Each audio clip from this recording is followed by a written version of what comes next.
Welcome to the Dating Kinky Podcast, a cast about love, sex, romance, and kink. I used to be a meaner person. Not that I think I was a mean person, but I acted mean more often back then. I didn't want to be mean or to be seen as a mean person, but there was something freeing about letting loose on people, especially online, once in a while. And in sharing that with others. The feedback was a heady drug.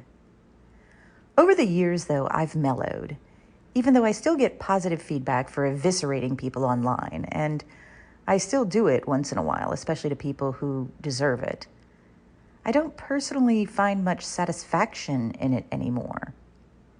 My own reward system is geared more towards being friendly and helpful or being neutral.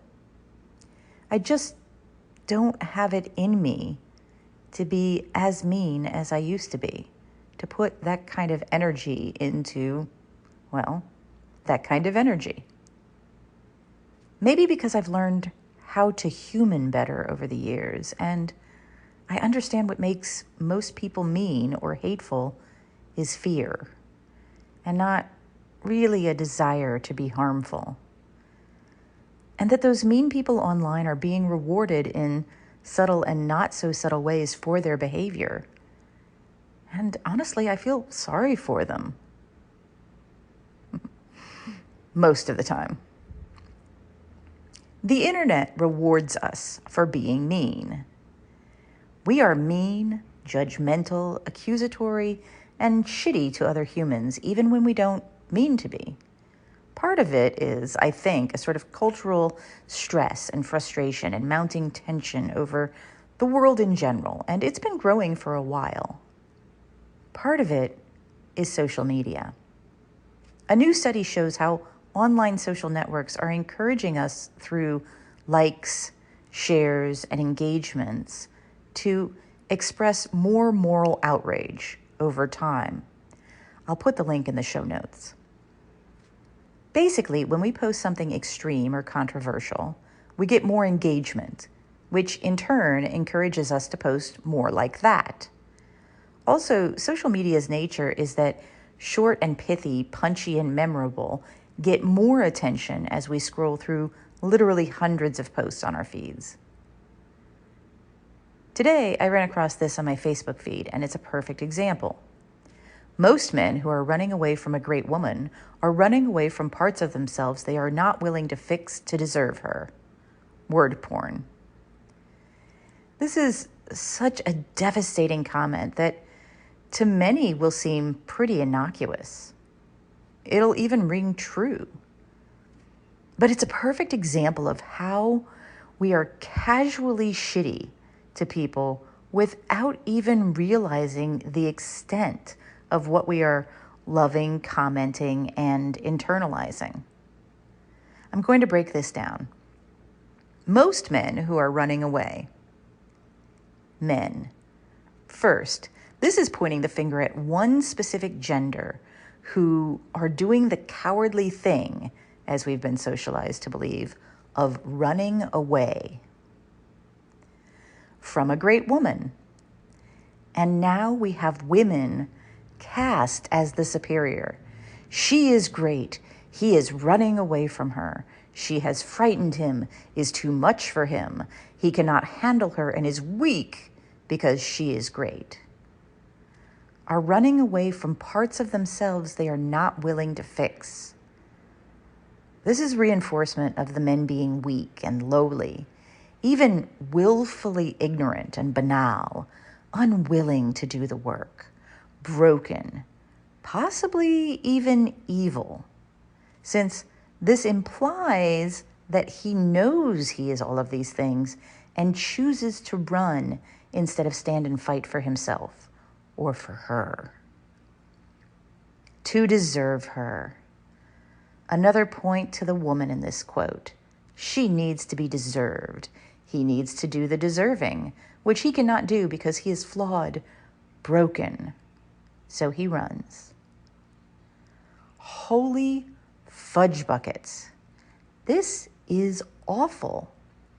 And not because it's aimed at men, because it's aimed at anyone. Let's turn this around. Most women who are running away from a great man are running away from parts of themselves they are not willing to fix to deserve him. How's that hit you? Feel good? It shouldn't. That should feel gross and oily and like a knot in your stomach. Because it's assuming that one gender is at fault because of their gender.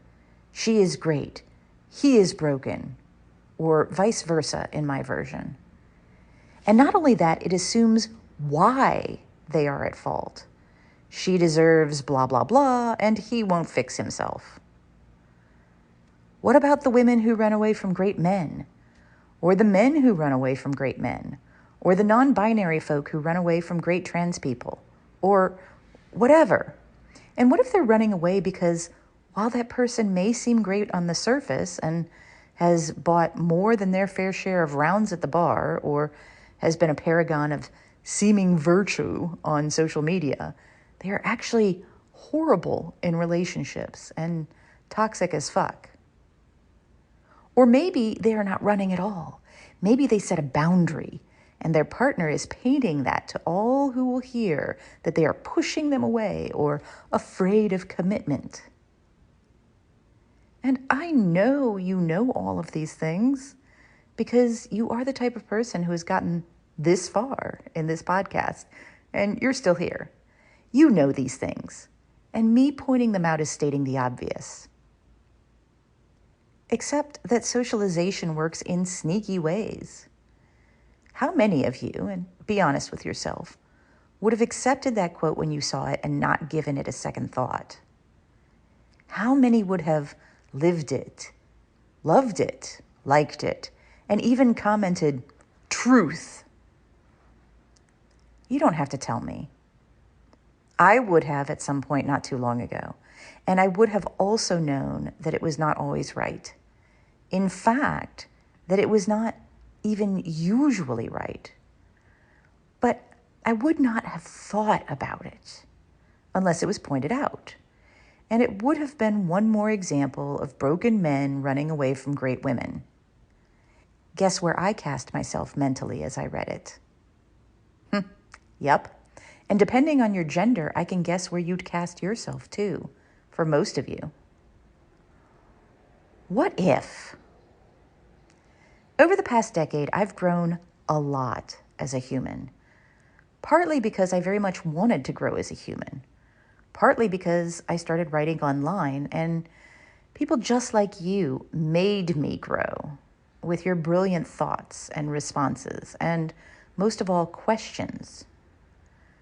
What if instead of telling people how people are, we asked more questions?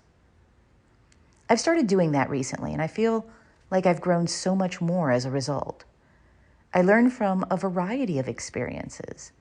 I give people the chance, no, more than a chance, the invitation to speak up and share their perspective. What if we saw something like this and we used it to start a dialogue? What if instead of most men who are running away from a great woman are running away from parts of themselves they are not willing to fix to deserve her? Word porn. We asked, have you ever left or lost a relationship because you weren't ready to make the changes that relationship needed? This doesn't gender anyone. It doesn't create broken and great people. It doesn't make the person a villain or a hero. It touches on the human experience and allows us to share and learn from each other, and maybe focus a bit more on what we have in common as flawed, fucked up, wonderful humans. Then again, it's not outrage. It's not moral superiority. And it's probably not going to be as rewarded by social sites. But we get more of what we pay attention to, don't we? What are your thoughts? Have you noticed this trend of the internet rewarding meanness and divisiveness? How do you feel about it? What can we do about it, if anything? Do you think we should do anything about it? Thank you for joining me today. If you loved this episode, please share it with others who would enjoy it. And please do join me at datingkinky.com and on our new apps available in the Google Play and Apple App Stores. It's built by Kinksters, for Kinksters, poly, queer, trans folk, and anyone not quite vanilla, and it's free. Find me on FetLife as Nookie Notes, and on Twitter, Pinterest, YouTube, Facebook, and Medium as Dating Kinky. We are on Instagram as Dating Kinky Official, all one word. Have a kinky day, and I'll catch you next episode.